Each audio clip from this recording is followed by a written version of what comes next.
Dilanjutkan karena saya lagi ada acara rapat di LP2M. Silakan Ibu, Bapak Ibu dilanjutkan diskusinya yang akan tampil Ibu Sukma, terus kemudian nanti saya lihat videonya di apa di Edlin. Eh, di bukan di Edlin, tapi di e-learningnya dosen. Saya kira cukup dulu.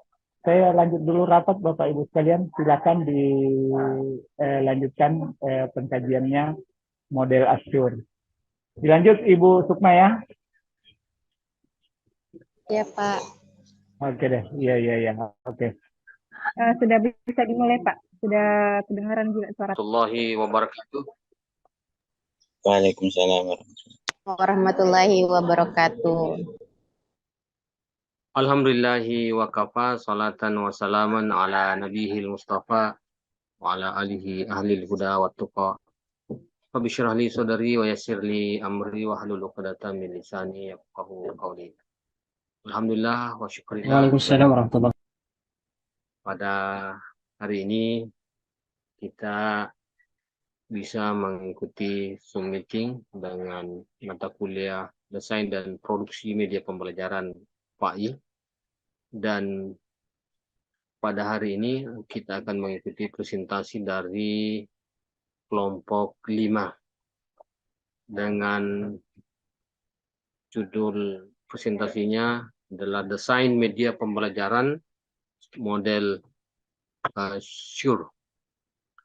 Nah, oleh karena itu sebelum kita mempersilahkan kepada kelompok 5 untuk mempresentasikan makalahnya, terlebih dahulu kita meminta kesepakatan sahabat-sahabat karena kita melihat partisipan baru 21 orang.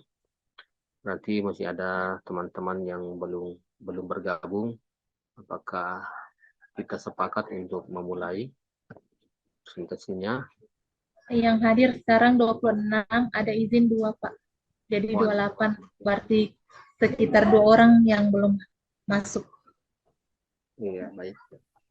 Dan selanjutnya kita pastikan dulu sebagaimana amanah dari Bapak dosen bahwa diskusi kita ini direkam. Apakah sudah ada teman-teman yang record pertemuan ini?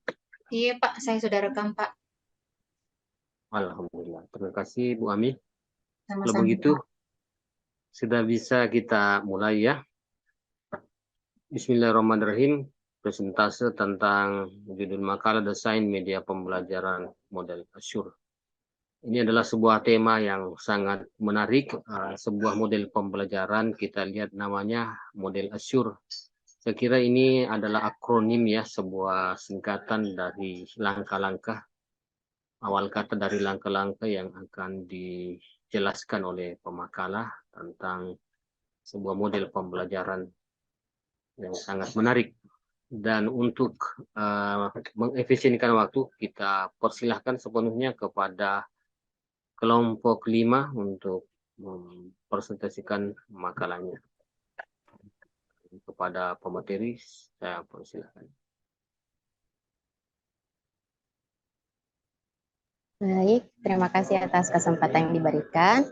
Pertama-tama, perkenalkan nama saya Sukma Kristalara dari perwakilan dari klaster 5 yang akan membawakan materi tentang pengertian desain media pembelajaran model Azure, model Azure. Nah, untuk sebelum melangkah ke materinya, terlebih dahulu saya akan memberitahukan latar belakang daripada materi tersebut. Nah, seperti yang telah kita ketahui bahwa proses pembelajaran itu tidak hanya sekedar mentransfer ilmu dari pendidik kepada siswa saja, tetapi bagaimana pendidikan itu mampu memfasilitasi siswa untuk memiliki ilmu pengetahuan, keterampilan, dan sikap. Dalam hal ini, pelaksanaan pendidikan selayaknya dilakukan untuk mengembangkan kemampuan dan potensi peserta didik. Nah, dalam peraturan pemerintah nomor 19 tahun 2005, pasal 19 ayat 1 menyebutkan bahwa proses pembelajaran pada satuan pendidikan diselenggarakan secara interaktif, inspiratif, menyenangkan, menantang, memotivasi peserta didik untuk berpartisipasi aktif, serta memberikan ruang yang cukup bagi prakarsa, kreativitas, dan kemandirian sesuai dengan bakat, minat, dan perkembangan fisik serta psikologis peserta didik. Nah, selanjutnya kita akan beralih kepada pengertian desain media pembelajaran model Assured. Untuk lebih sebelumnya kita akan terlebih dahulu mendeskripsikan tentang model pembelajaran, di mana bisa diganti slide-nya, Ibu. Model pembelajaran suara. Ya. Di mana model definisi daripada model pembelajaran dalam buku Abdul Majid mendefinisikan sebagai, bukan slide yang sebelumnya, Bu, yang slide keempat.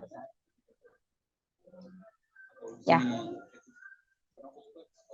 Nah, pengertian model pembelajaran dalam buku Abdul Majid mendefinisikan sebagai a plan or pattern that we can use to design face-to-face teaching in the classroom or tutorial setting and to shape instructional material. Yang artinya, suatu rencana atau pola yang dapat kita gunakan untuk merancang tatap muka di kelas atau pembelajaran tambahan di luar kelas dan untuk menajamkan materi pengajaran. Dari pemikiran tersebut, maka model pembelajaran adalah kerangka konseptual dan prosedur yang sistematik dalam mengorganisasikan pengalaman belajar untuk mencapai tujuan belajar tertentu dan berfungsi sebagai pedoman bagi perancang pengajaran dan para guru dalam merencanakan dan melaksanakan aktivitas belajar mengajar. Next. Suara saya terdengar? Okay. Selanjutnya yaitu pengertian model Assured, di mana model Assured ini merupakan langkah-langkah atau komponen-komponen penting dalam model pembelajaran Assured.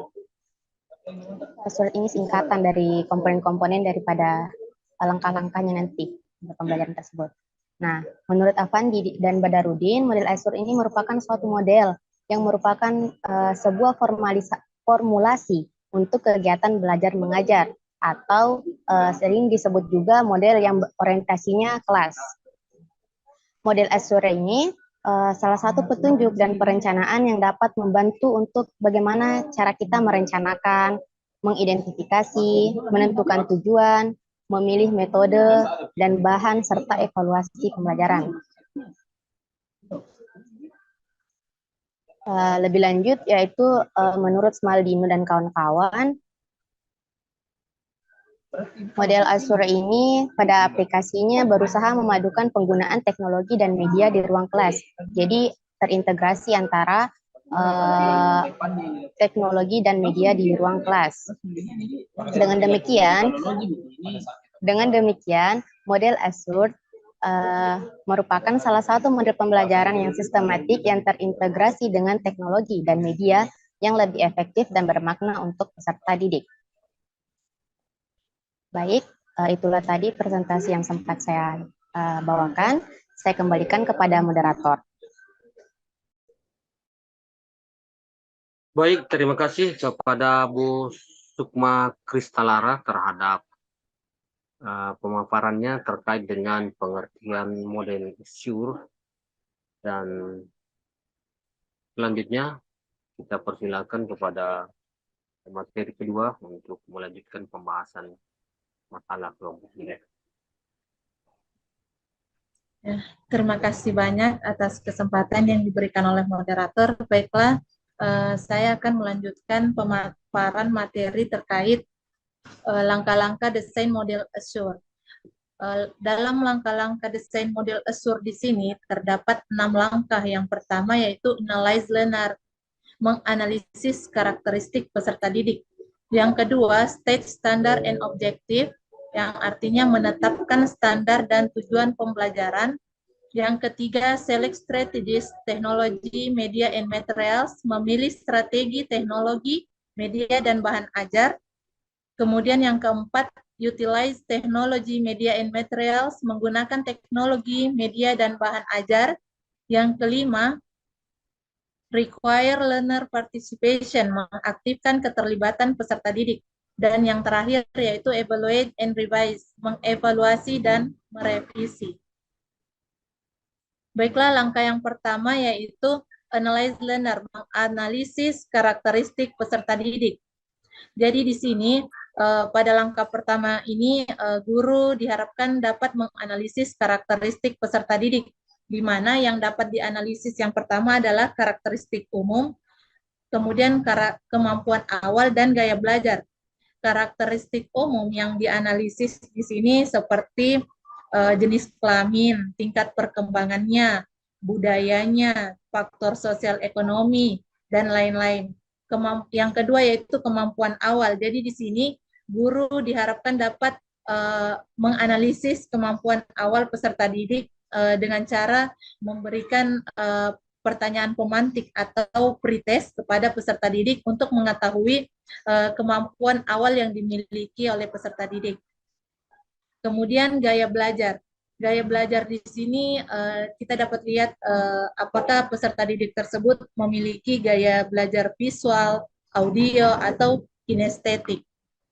Kemudian yang kedua yaitu langkah state standard and objective, yaitu menetapkan standar dan tujuan pembelajaran. Di mana di sini dalam rangka menetapkan standar dan tujuan pembelajaran di sini agar guru dapat mengevaluasi efektivitas keberhasilan proses pembelajaran. Yang kedua, sebagai pedoman dan panduan kegiatan belajar siswa.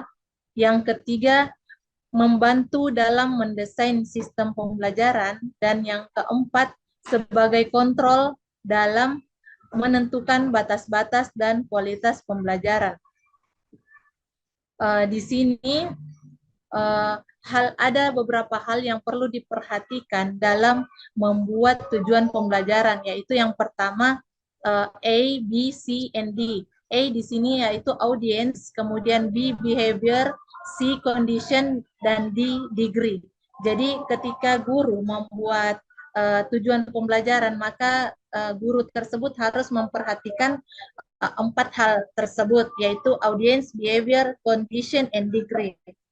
Kemudian langkah yang ketiga yaitu select strategies, teknologi, media, and materials, memilih strategi, teknologi, media, dan bahan ajar. Jadi di sini guru harus tepat dalam memilih metode, media, dan materi ajar agar dapat menciptakan proses pembelajaran yang efektif, efisien, menarik, dan mampu mencapai tujuan pembelajaran yang telah dirumuskan. Kemudian langkah yang keempat yaitu utilize technology, media, and materials, menggunakan teknologi, media, dan bahan pembelajaran. Setelah kita tadi menetapkan teknologi, media, dan bahan ajar sudah ditetapkan, maka langkah selanjutnya kita menggunakan teknologi, media, dan bahan ajar tersebut. Hal-hal yang perlu diperhatikan yaitu dalam memilih media dan materi, yaitu memilih yang selaras dengan mata pelajaran yang akan diajarkan. Kemudian menyiapkan teknologi dan media dan materinya itu yaitu dengan mengumpulkan seluruh perlengkapan yang dibutuhkan dalam pembelajaran. Kemudian menyiapkan tempat, yaitu tempat melakukan aktivitas pembelajaran, kemudian menyiapkan peserta didik, keefektifan dan keaktifan peserta didik, dan menyediakan pengalaman belajar, melibatkan presentasi, latihan, dan praktik. Kemudian langkah yang kelima yaitu require learner participation, mengaktifkan keterlibatan peserta didik. Jadi di sini guru harus bisa mengaktifkan peserta didik dalam kegiatan pembelajaran. Peserta didik di sini dilibatkan dalam aktivitas pembelajaran seperti memecahkan masalah, melakukan simulasi, kuis, ataupun presentasi. Guru harus berperan sebagai fasilitator dan membantu siswa untuk mengeksplorasi materi. Kemudian langkah yang keenam yaitu mengevaluasi dan merevisi. Jadi di sini guru harus melakukan kegiatan evaluasi dan merevisi. Yang pertama yaitu menilai prestasi belajar, yaitu dengan melakukan penilaian autentik, penilaian portofolio. Kemudian langkah yang kedua yaitu mengevaluasi dan merevisi strategi teknologi dan media. Dan yang terakhir yaitu evaluasi guru. Demikianlah pemaparan materi terkait langkah-langkah desain model Azure. Saya kembalikan kepada moderator.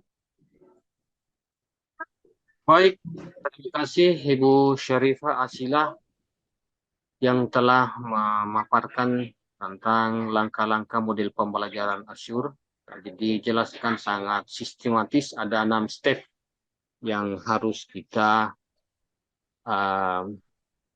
laksanakan di dalam model pembelajaran Azure ini. Dan saya kira masih ada materi yang akan dijelaskan terkait kelebihan dan kekurangan model pembelajaran ini. Dan itu kita persilahkan kepada pemateri berikutnya untuk melanjutkan presentasinya. Pada pemateri berikutnya disilakan. Baik, Assalamualaikum warahmatullahi wabarakatuh. Alhamdulillah, sebelumnya saya ucapkan terima kasih kepada Bapak Moderator yang siap mendampingi kelompok kami dan teman-teman. Di sini saya akan menjelaskan tentang kelebihan model pembelajaran Azure. Jadi, kita lihat di PPT di sini ada sistematis. Yang pertama itu ada sistematis, yang kedua ada fokus pada pembelajar, yang ketiga integrasi teknologi, dan yang keempat evaluasi yang komprehensif. Nah, sebelumnya kita tahu bahwa desain media pembelajaran model Azure itu adalah pendekatan yang digunakan untuk merancang dan mengembangkan media pembelajaran yang efektif. Nah, di sini kelebihan yang pertama itu adalah sistematis. Model Azure menawarkan pendekatan yang sistematis dalam merancang media pembelajaran. Pendekatan ini melibatkan langkah-langkah yang jelas dan terstruktur. Dan yang kedua, fokus pada pembelajar. Maksudnya, model Azure menempatkan pembelajar sebagai pusat perhatian. Pendekatan ini memastikan bahwa media pembelajaran dirancang dengan mempertimbangkan kebutuhan, minat, dan kemampuan pembelajar. Yang ketiga, integrasi teknologi. Model Azure juga mendorong penggunaan teknologi dalam media pembelajaran, apalagi dalam era digital ini. Teknologi dapat meningkatkan interaksi, partisipasi, dan keterlibatan pembelajar dalam proses pembelajaran. Dan terakhir itu adalah evaluasi yang komprehensif. Dalam metode media pembelajaran model Azure ini mengakui pentingnya evaluasi dalam merancang media pembelajaran dengan memasukkan langkah evaluasi yang terstruktur. Dan model ini juga memungkinkan pengembang untuk secara efektif mengevaluasi keberhasilan media pembelajaran yang telah dirancang. Nah, kelebihan dari desain media pembelajaran ini adalah pendekatan yang sistematis dan terstruktur. Model ini memberikan kerangka kerja yang jelas bagi guru dalam merancang media pembelajaran yang efektif. Pendekatan yang berpusat pada siswa juga menjadi kelebihan karena mengakui kebutuhan dan minat siswa dalam proses pembelajaran. Penggunaan teknologi dalam media Azure juga merupakan kelebihan. Teknologi dapat meningkatkan aksesibilitas, interaktivitas, dan keterlibatan siswa dalam pembelajaran melalui penggunaan multimedia, internet, dan perangkat elektronik lainnya. Jadi guru dapat menciptakan pengalaman pembelajaran yang menarik dan relevan. Tapi tidak menutup kemungkinan bahwa kelebihan media model pembelajaran Azure ini memiliki kekurangan.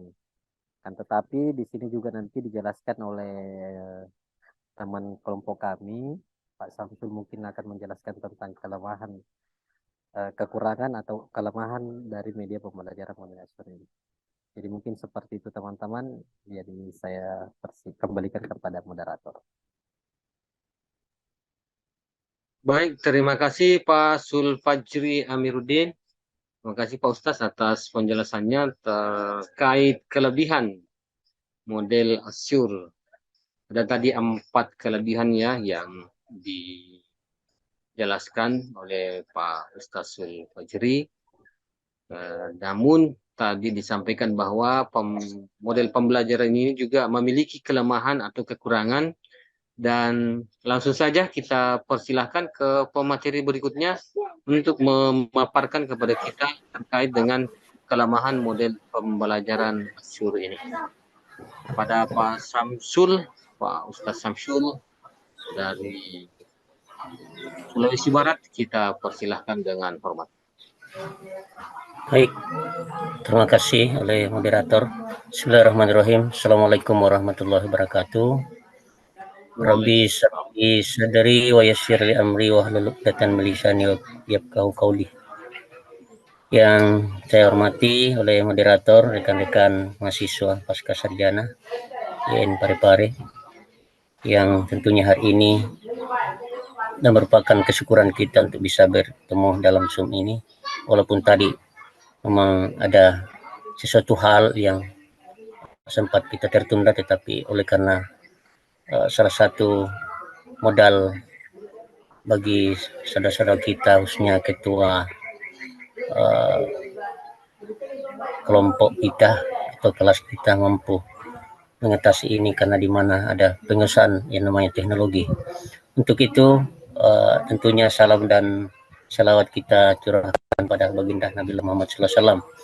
Baik Bapak Ibu, saya mungkin langsung saja melanjutkan daripada pemaparan materi kami di klaster 5 ini, di mana tadi sudah dijelaskan oleh rekan kami terkait dengan kelebihan, dan tentunya di setiap kelebihan pasti ada kekurangan yang namanya metode pasti ada kelebihan dan pasti ada kekurangannya. Untuk itu mungkin izinkan saya memaparkan terkait dengan desain media model pembelajaran Azure dari sisi kelemahannya. Pada kesempatan ini mungkin saya hanya bisa mengurai 3 poin penting dari sisi kelemahan atau kekurangan pada model pembelajaran Azure ini. Yang pertama, Bapak Ibu, yang saya bisa sampaikan adalah dalam pembelajaran ini sangat kompleksitas. Ya, model pembelajaran ini melibatkan banyak langkah yang sangat sistematis, sehingga pendekatan demi pendekatan ini terasa kompleks bagi beberapa pengembang media pembelajaran yang belum terbiasa dengan menggunakan model Azure ini. Yang kedua atau kekurangan yang kedua yakni masalah waktu dan sumber daya. Implementasi model Azure ini sangat membutuhkan banyak waktu serta sumber daya yang cukup signifikan dalam proses belajar mengajar. Mulai dari menganalisis kebutuhan, perancangan dan evaluasi komprehensif, serta memakan waktu yang banyak dan memerlukan sumber daya yang cukup memadai, sehingga dalam proses belajar mengajar nanti akan tercapai secara penuh yang namanya belajar aktif dan inovatif dan kreatif. Kemudian yang ketiga, dari sisi kelemahan yang ketiga model Azure ini adalah keterbatasan akses dan teknologi. Salah satu hal pendukung utama dari proses ini, di mana kita tahu bahwa model Azure ini adalah perpaduan antara perangkat pembelajaran yang dipadukan dengan teknologi. Maka bagi pengajar atau guru yang kurang menguasai teknologi adalah salah satu kendala di dalam mencapai proses pembelajaran yang efektif dan efisien. Untuk itu sangat dibutuhkan penguasaan yang namanya teknologi agar capaian-capaian di dalam merancang proses pembelajaran ini bisa terpenuhi dengan baik. Untuk itu saya kira hanya cukup 3 ini yang bisa saya paparkan dari segi kelemahan pada model pembelajaran Azure ini. Mudah-mudahan ada manfaat, dan kurang lebihnya saya mohon minta maaf dan saya minta pamit. Assalamualaikum warahmatullahi wabarakatuh. Waalaikumsalam Waalaikumsalam warahmatullahi wabarakatuh. warahmatullahi wabarakatuh. Terima kasih Pak Samsul yang telah menjelaskan kepada kita semua terkait kekurangan model pembelajaran Asyur. Ada 3 poin tadi yang dijelaskan terkait mengenai kompleksitas dan masalah waktu dan juga penguasaan terhadap teknologi. Dan kita berharap agar Pak Samsul tetap bersama dengan kita, tidak pamit dari Zoom ini karena mungkin nanti ada penjelasan lebih mendalam pertanyaan dari teman-teman. Dan selanjutnya kita persilahkan kepada Pak Khairul Iswadi ya, saya kira untuk menjelaskan berhubungan dengan implementasi dari model pembelajaran Asyur ini. Dan untuk mengefisienkan waktu kita persilahkan kepada Pak Khairul Iswadi. Silakan. Baik, terima kasih atas kesempatan yang diberikan oleh Bapak Moderator yang saya hormati dan teman-teman sekalian, Bapak Ibu, Pasca Sarjana Yain Parepare yang saya hormati pula. Baik, di sini saya akan melanjutkan pemaparan dari materi yang telah dibawakan sebelumnya oleh teman kluster saya. Di sini saya akan membahas mengenai bagaimana implementasi model pembelajaran Asyur dalam pembelajaran pendidikan agama Islam. Nah, dalam mengimplementasikan model Asyur, khususnya dalam pembelajaran pendidikan agama Islam pada peserta didik, terdapat beberapa tahapan-tahapan yang harus dilalui sebagaimana yang telah dijelaskan sebelumnya oleh Ibu Syarifah mengenai langkah-langkah yang kemudian di sini saya akan menjelaskan contoh bagaimana pengimplementasiannya. Nah, adapun langkah-langkah atau tahapan-tahapan tersebut di sini saya menyingkatnya 6M. Kalau di dalam bahasa Inggrisnya itu Asyur yang terdapat 6 langkah, yaitu yang pertama menganalisis, kemudian menentukan, memilih, memanfaatkan, melibatkan, mengevaluasi, dan merevisi. Yang pertama yaitu mengenai menganalisis karakteristik siswa atau analisis learner. Dalam hal pembelajaran model Asyur yang harus kita lakukan adalah mengidentifikasi karakteristik siswa yang akan melakukan aktivitas pembelajaran. Nah, adapun tujuan dilakukan identifikasi karakteristik siswa ini adalah untuk memudahkan siswa mencapai tujuan pembelajaran. Nah, sebagaimana yang telah disebutkan tadi oleh pemateri sebelumnya yaitu Ibu Syarifah bahwa ada 3 yang harus dianalisis dari karakteristik ini, yaitu yang pertama karakteristik umum, kemudian kemampuan awal yang telah dimiliki siswa, dan gaya belajar siswa. Nah, selanjutnya dari ketiga gaya belajar yang telah dijelaskan tadi oleh pemateri sebelumnya,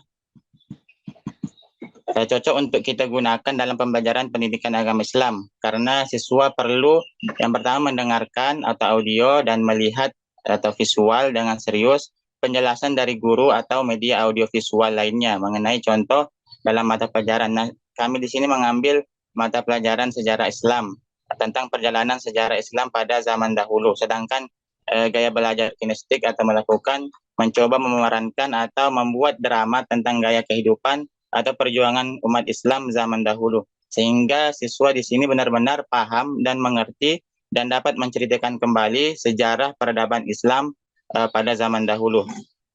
Kemudian langkah yang kedua yaitu menentukan standar dan tujuan atau standard and objectives. Tujuan pembelajaran sangat perlu dijelaskan dengan spesifik untuk memudahkan langkah-langkah yang dilakukan untuk menyampaikan materi pelajaran agar tujuan pembelajaran dapat tercapai. Hal ini kita dapat peroleh dari silabus atau kurikulum, informasi yang tercatat dalam buku teks, atau dirumuskan sendiri oleh guru mata pelajaran. Nah, tujuan pembelajaran juga merupakan rumusan atau pertanyaan yang mendeskripsikan tentang pengetahuan, keterampilan, dan sikap yang diperoleh oleh siswa setelah menempuh pembelajaran. Salah satu contohnya dalam pembelajaran PAI yang membahas materi tentang sejarah dan perjuangan Nabi Muhammad SAW. Nah, kompetensi yang diharapkan dari materi ini adalah yang pertama, siswa dapat mendeskripsikan misi Nabi Muhammad SAW. Kemudian yang kedua, siswa dapat mengambil hikmah dari misi Nabi Muhammad SAW. Kemudian yang ketiga, meneladani perjuangan Nabi Muhammad SAW. Kemudian yang keempat, mendeskripsikan sejarah Nabi Muhammad SAW. Kemudian yang kelima, mengambil hikmah dari misi Nabi Muhammad SAW. Dan yang terakhir yaitu meneladani. Silakan.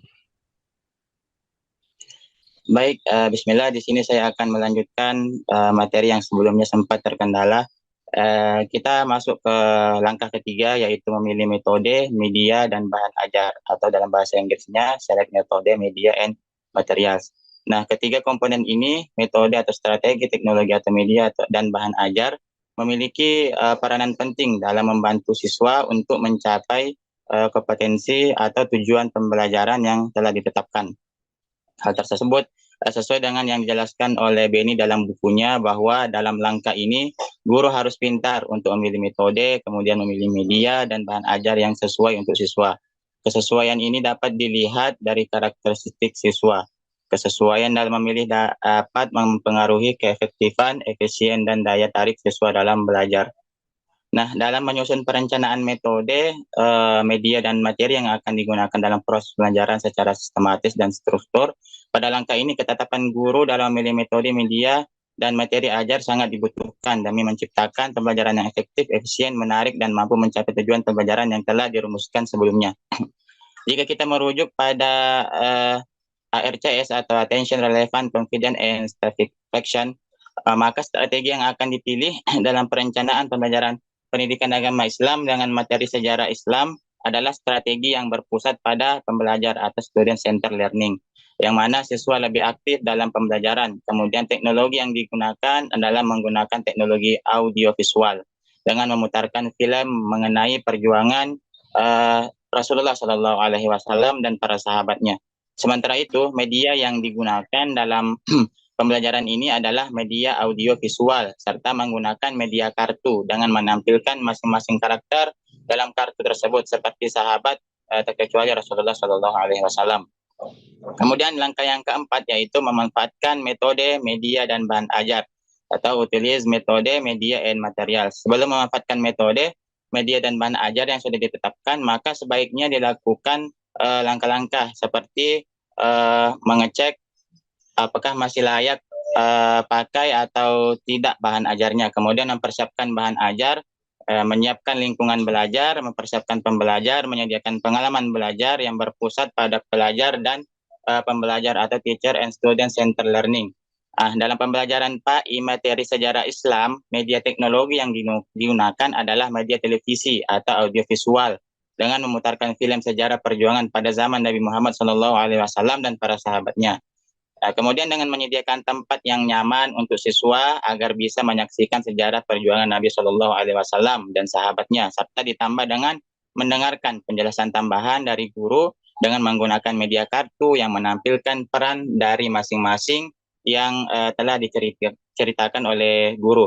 Kemudian sebelum guru memutarkan film mengenai perjuangan Rasulullah SAW, guru mempersiapkan siswa dengan memberikan simulasi untuk memfokuskan konsentrasi siswa dan membuka limbik siswa, kemudian dilanjutkan dengan menjelaskan kepada siswa tujuan pembelajaran yang diharapkan dari materi tersebut. Setelah itu, siswa selesai menyaksikan pemutaran film tersebut, maka siswa bisa diminta untuk menceritakan ulang kisah perjuangan Nabi Muhammad SAW dan sahabatnya. Kemudian langkah yang kelima yaitu melibatkan siswa dalam kegiatan pembelajaran atau require learners participation. Keterlibatan siswa dalam pembelajaran akan lebih mudah jika siswa baik secara fisik atau secara mental ikut terlibat aktif dengan isi materi atau keterampilan yang dipelajari. Sejumlah metode pembelajaran dapat diaplikasikan untuk menciptakan keterlibatan siswa dalam menempuh proses pembelajaran. Pengembangan partisipasi siswa dapat dilakukan dengan memberikan kuis kepada siswa untuk menjawab pertanyaan yang diberikan oleh guru.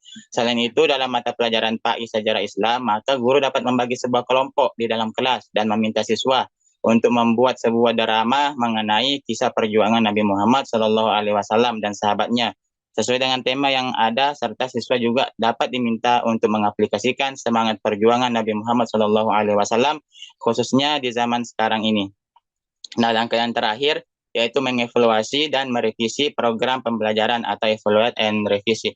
Evaluasi dan revisi dilakukan untuk mengetahui apakah proses pembelajaran yang sudah dilakukan sudah mencapai tujuan pembelajaran yang sudah ditetapkan atau ditentukan. Lalu apakah metode, media, dan bahan ajar yang dipilih dapat membantu siswa dalam proses pembelajaran. Kemudian evaluasi apa yang dilakukan dari pembelajaran PAI dalam materi sejarah Nabi. Maka evaluasi yang harus dilakukan yaitu yang pertama, mengevaluasi terhadap metode, media, dan strategi yang digunakan selama ini dalam proses pembelajaran. Evaluasi dilakukan atau dilaksanakan dengan mengadakan wawancara dengan peserta didik dan meminta peserta didik untuk mengisi angket yang telah disiapkan mengenai sistem pembelajaran yang telah dilaksanakan selama ini. Kemudian yang kedua, kita bisa mengevaluasi terhadap pencapaian kompetensi yang diharapkan terhadap peserta didik. Nah, evaluasi dilaksanakan dengan pelaksanaan tes dengan memberikan seperangkat soal yang harus dijawab oleh siswa. Selain itu, siswa juga diminta untuk mempresentasikan kembali di depan kelas perjalanan sejarah kehidupan Rasulullah Shallallahu Alaihi Wasallam. Nah, yang ketiga, dari hasil evaluasi terhadap sistem pembelajaran yang telah diberikan kepada siswa, maka selanjutnya akan diadakan revisi terhadap hasil evaluasi yang bernilai negatif atau tidak diharapkan. Nah, dari hasil evaluasi itu maka akan diadakan revisi yang kemudian akan direnovasi proses pembelajarannya. Sekian pemaparan materi dari saya. Saya serahkan kembali kepada Bapak Moderator. Terima kasih. Baik, terima kasih Pak Khairul atas penjelasannya tentang implementasi model pembelajaran Azure. Tadi dijelaskan secara gamblang 6 tahap dalam proses pembelajaran itu tentang pengaplikasiannya, khususnya dalam pembelajaran agama, pendidikan agama Islam. Bahkan tadi disertai dengan contoh-contoh yang sangat detail. Saya ingin bertanya kepada kelompok 5, kalau kita melihat makalahnya ada 6 orang ini, tapi yang memberikan persentase baru 5 orang. Apakah masih bersedia? Ada materi yang belum dijelaskan? Ibu Nurul Ashkin sakit. Baik, berarti semua materi sudah dijelaskan, mulai dari pengertian metode pembelajaran, pengertian model Azure itu sendiri tadi oleh Bu Sukma, kemudian lanjut Bu Syarifah menjelaskan langkah-langkah, 6 langkah dalam model Azure, apa kelebihannya juga sudah dijelaskan oleh Pak Fajri, kelemahannya oleh Pak Syamsul, dan implementasinya tadi terakhir dijelaskan oleh Pak Khairul. Namun barangkali masih ada hal-hal yang ingin dijelaskan lebih lanjut atau ingin meminta penjelasan lanjutan terkait topik bahasan kita pada siang hari ini. Olehnya itu kita membuka sesi tanya jawab dan akan memberikan kesempatan kepada sahabat-sahabat mahasiswa yang ingin bertanya kepada pemateri. Kita buka dan kita berikan kesempatan pertama kepada, di sini kalau di layar saya yang pertama adalah Bu Nirwana ya. Oleh itu kesempatan pertama disilakan kepada Ibu Nirwana Alda untuk menyampaikan pertanyaannya. Baik, terima kasih atas kesempatan yang telah diberikan oleh moderator. Jadi pertanyaan saya tadi, pemateri mengatakan bahwa model Azure lebih efektif digunakan dalam pembelajaran. Namun, model pembelajaran Azure tidak mencakup suatu mata pelajaran tertentu. Nah, bagaimana cara mengatasi hal ini? Dan apakah ini berpengaruh terhadap pembelajaran peserta didik? Nah, itu saja pertanyaan saya kembalikan kepada moderator.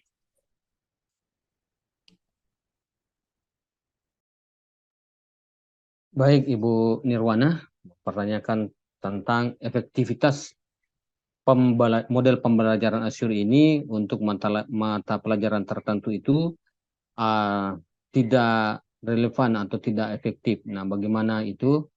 Meminta penjelasan kepada pemateri. Karena yang dijelaskan tadi ini khusus pada mata pelajaran pendidikan agama Islam.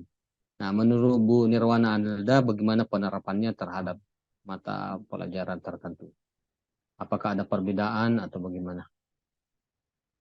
Apakah langsung dipersilahkan atau kita kasih kesempatan penanya kedua?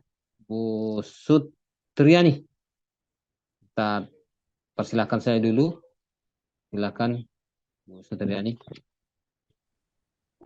Baik, apakah suara saya kedengaran? Terdengar Bu dengan baik. Baik, terima kasih atas kesempatannya.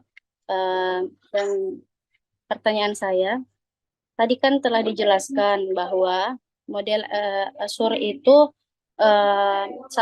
di antara langkah-langkahnya yakni menganalisis karakteristik peserta didik dan mengaktifkan keterlibatan peserta didik. Nah, jika kita melihat kembali kepada minggu lalu kita belajar tentang EDI, di mana EDI juga mengaktifkan umpan balik dengan peserta didik dan tentunya melakukan sebuah analisis kepada peserta didik. Nah, pertanyaan saya, coba pemateri jelaskan perbedaan spesifik antara model EDI dan model Azure jika dilihat dari langkah-langkah penerapannya. Itu saja, saya kembalikan kepada moderator.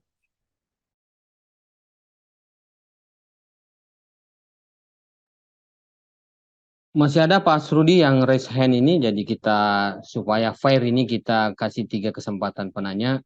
Terakhir kepada Pak Asrudi. Silakan Pak, yang pertanyaannya singkat dan padat, cukup 1 pertanyaan saja. Silakan. Baik, terima kasih atas kesempatan yang telah diberikan oleh moderator. Jadi memang pertanyaan saya ini cukup singkat. Saya tertarik tadi terhadap implementasi Azure ini dalam pendidikan agama Islam. Nah, di situ tadi kalau tidak salah pada poin kedua di situ ada menetapkan standar dan tujuan. Nah, jadi ada standar. Nah, ini saya ingin tanyakan tentang standar ini, bagaimana penetapan standar ini kalau misalkan dalam suatu instansi ya, misalkan sekolah atau instansi atau tempat belajar mengajar itu, nah terkadang mungkin ada perbedaan baik dari segi seorang gurunya, pengajarnya, ada perbedaan pengetahuan. Karena apalagi kalau misalkan dalam pendidikan agama Islam itu kan biasa kita berbeda-berbeda mazhab lah istilahnya. Nah, mungkin sekolahnya ada berbeda mazhab, gurunya juga ada berbeda mazhab, juga orang yang belajar di situ ada perbedaan mazhab.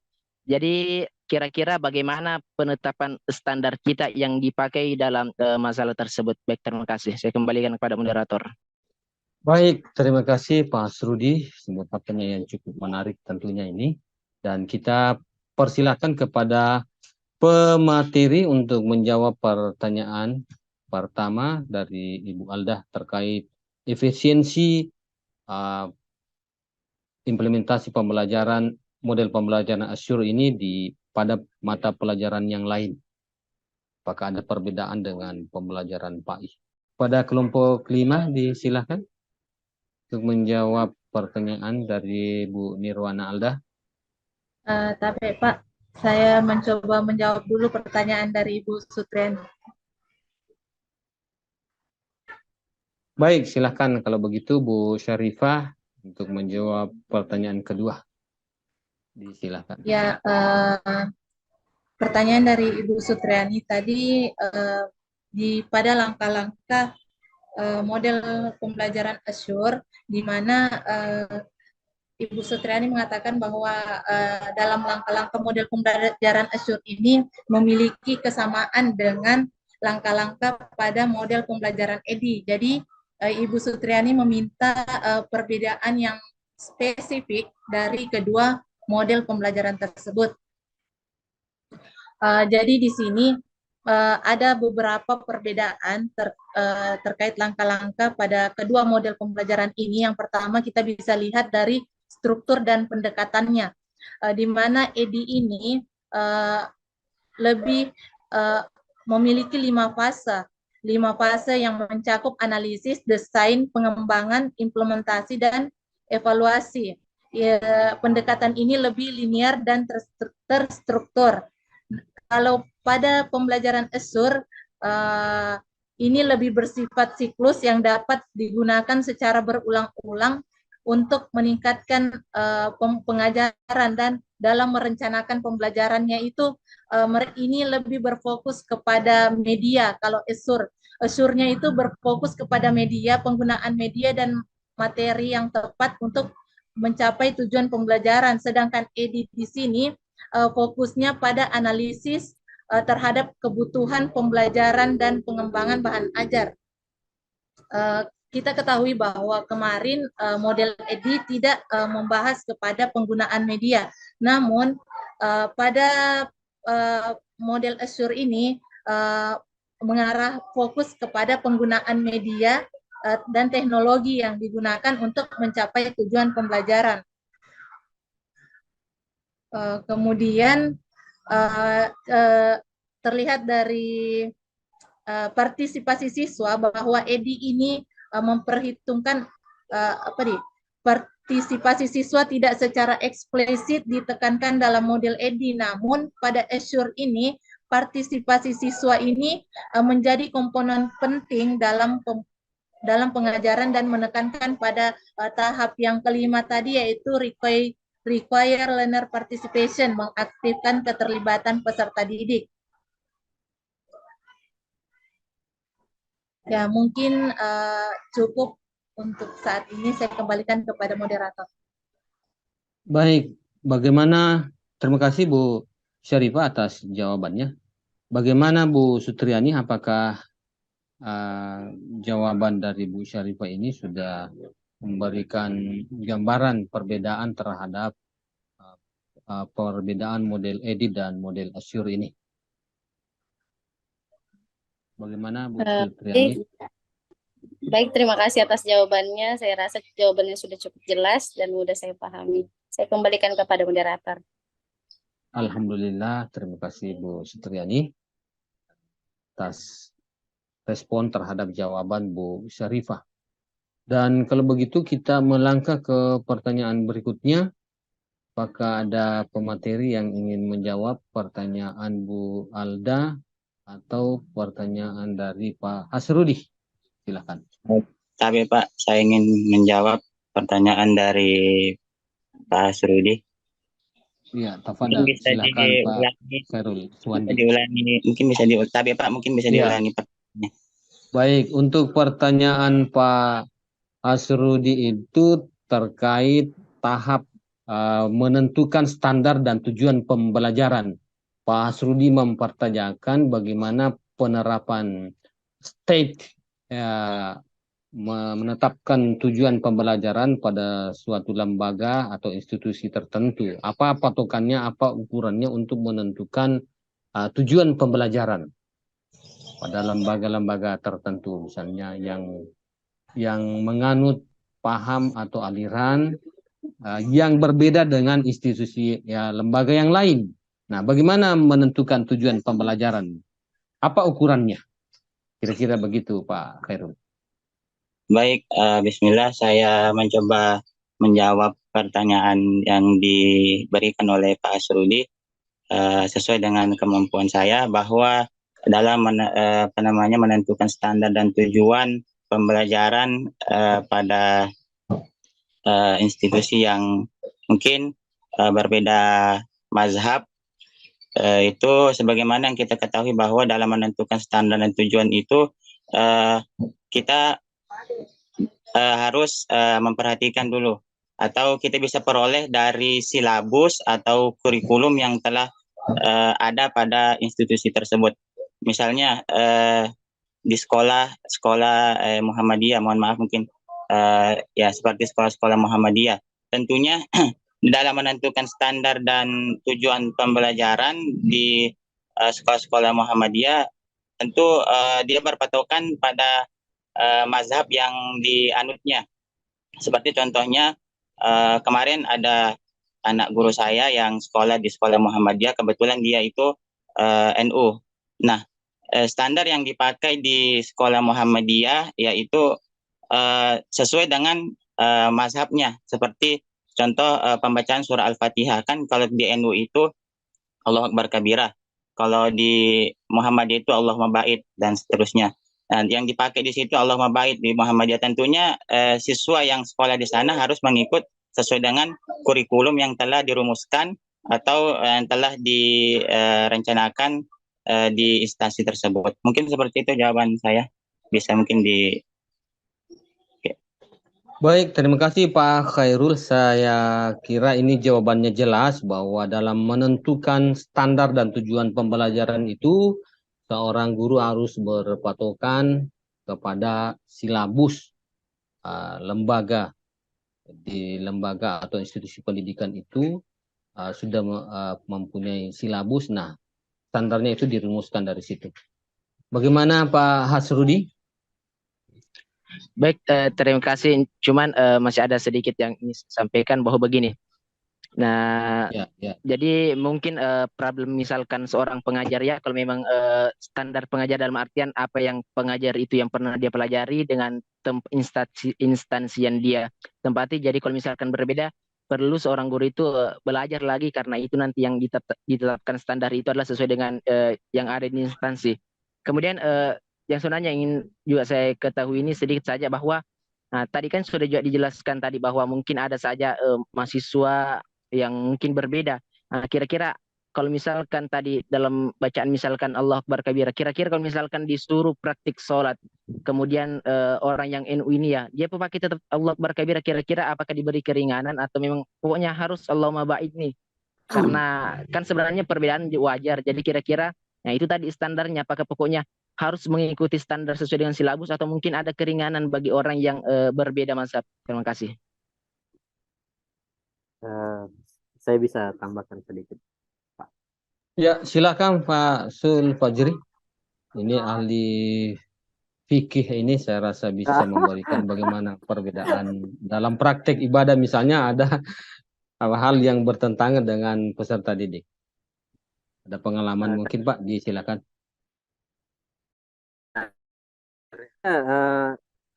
Menurut saya dari pertanyaan dari Pak Asrud ini lebih dari dua konsep yang berbeda. Dalam artian kalau tujuan pembelajaran, contoh realnya di instansi yang saya tempati dan instansi yang pernah saya tempati sekolah, yang dimana di pesantren yang saya tempati khususnya dulu di Baru Mangkoso, kita memang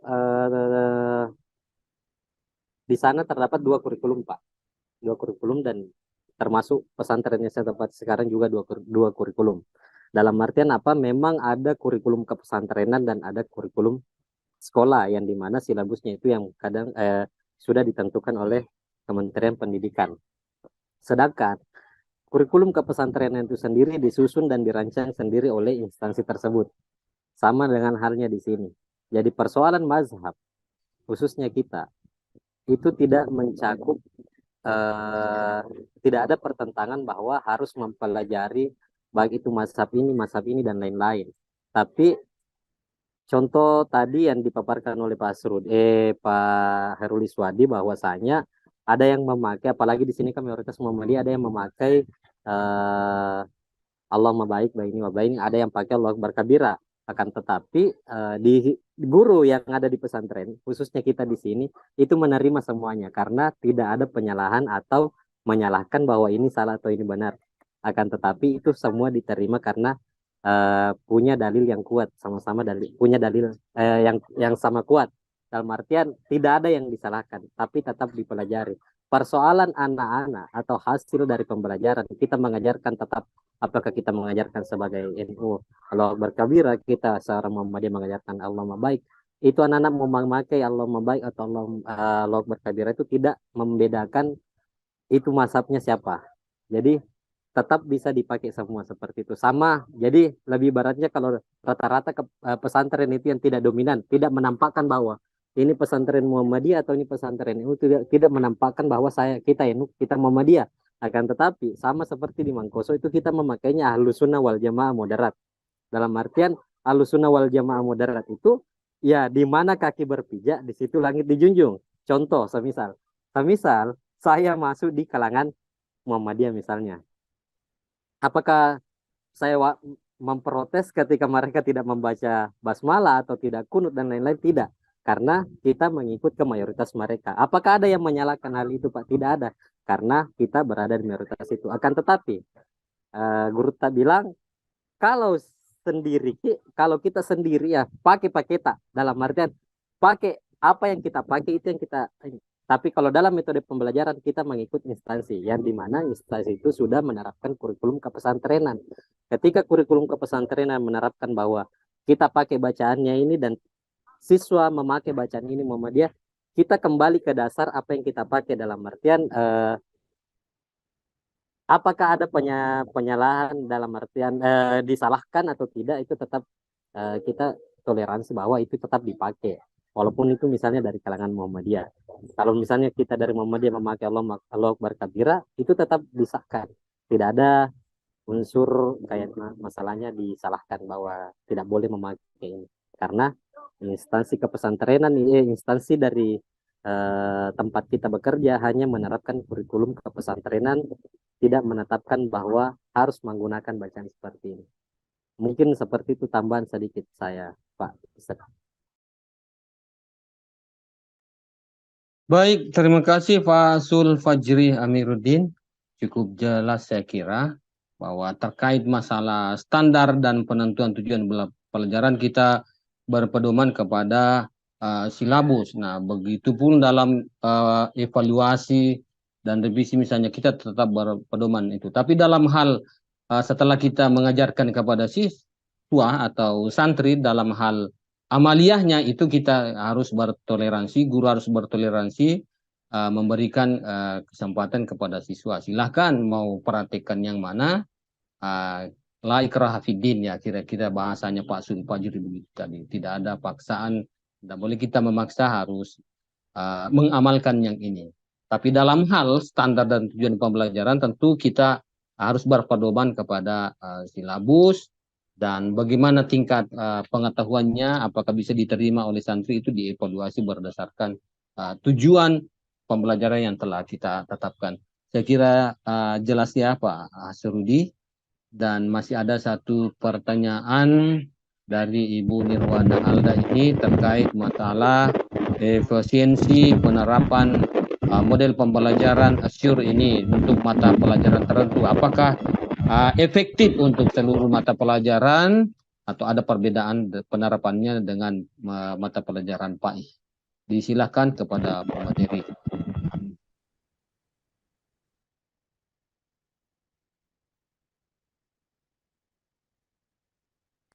Baik, saya izin jawab pertanyaan dari Silakan Pak Khairul Iswandi. Baik, tadi Bu Nirwana kalau tidak salah menanyakan bagaimana mengatasi pembelajaran Asyur dalam mata pelajaran tertentu, karena di di makalah kami yang dicantumkan itu mengenai contoh mata pelajaran pendidikan agama Islam sesuai dengan jurusan yang kita ampuh. Nah, sedangkan kalau misalnya kita berpatokan pada mata pelajaran lain tentu bisa, seperti contohnya mata pelajaran ilmu pengetahuan alam. Nah, sesuai dengan langkah-langkahnya, ada 6 langkah itu. Yang pertama, menganalisis karakteristik siswa. Tentunya di dalam menganalisis karakteristik siswa ini berbeda-beda. Ada misalnya di dalam mata pelajaran pendidikan IPA, ilmu pengetahuan alam. Tentunya berbeda-beda. Misalnya ada siswa yang menangkap mata pelajaran IPA, misalnya contohnya seperti ditunjukkan suatu hewan, misalnya ikan.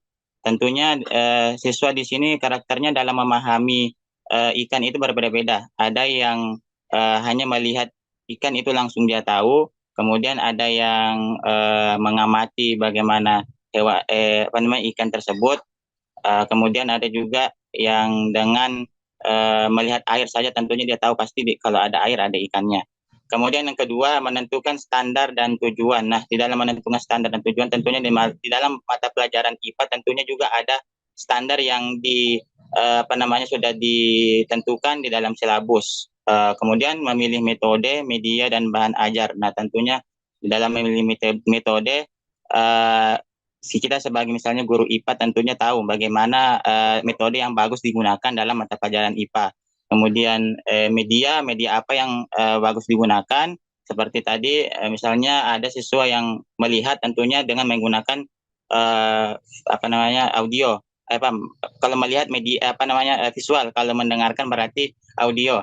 Nah, kemudian selanjutnya menentukan bahan ajar. Nah, tentunya dalam menentukan bahan ajar ini tergantung dari keterampilan dari guru masing-masing. Kemudian yang keempat, memanfaatkan metode. Nah, tadi di sini sudah dijelaskan metode yang dapat digunakan, metode apa saja. Kemudian media yang digunakan seperti misalnya audio atau visual atau audio visual. Nah, kemudian melibatkan siswa dalam kegiatan pembelajaran. Nah, di sini kita bisa mengajak siswa kita misalnya mengeksplorasi alam. Contohnya, kita misalnya mengajak siswa kita ke kebun binatang. Nah, di situ kan tentunya mata pelajaran IPA di luar sana tentunya sudah bisa dipahami oleh siswa ketika kita mengajak untuk mengeksplorasi alam. Kemudian yang keenam, mengevaluasi dan merevisi program pembelajaran, dan tentunya setelah kita melakukan pembelajaran IPA ini apakah efektif atau tidak itu dilakukan evaluasi dan kemudian kita merevisinya. Mungkin ada tambahan lagi dari teman kelompok saya jika kurang jelas. Saya serahkan kepada moderator. Ya, baik. Sebelum kita kembalikan ke Bu Nirwana, apakah masih ada tambahan jawaban dari kelompok 5? Iya, saya mau menambahkan, namun saya lihat tadi Ibu Sukma Silakan. juga bicara. Coba persilahkan dulu Ibu Sukma, karena beliau ingin bicara tadi, tapi tidak kedengaran suaranya. Ya, silakan Bu Sukma Kristalara.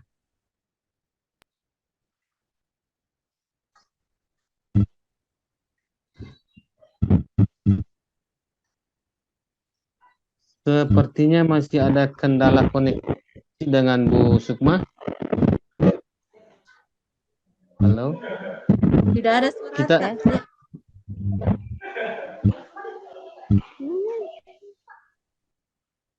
Bu Sukma, Baiklah, ya. Silakan.